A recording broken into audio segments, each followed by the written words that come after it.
बिस्मिल्लाहिर्रहमानिर्रहीम। आज हमारा नींबू पानी। तो है नींबू, ये काला नमक, ये सब्जा, ये है धागा वाला मिश्री, ये है आइस, ये है पुदीना। पानी बनाने के लिए ये मैंने धागा वाला मिश्री घोल के रख दिया था। तो घोला मैंने नींबू का रस, काला नमक, ये पुदीना, ये जगह इसमें सब्जा का बीज,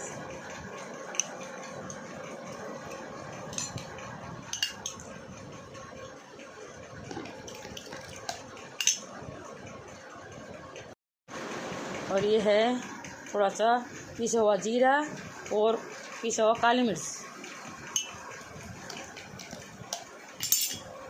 जगह इसमें नींबू, आइस,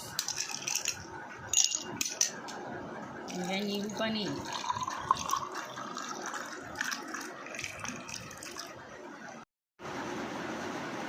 ये पिसा हुआ जीरा,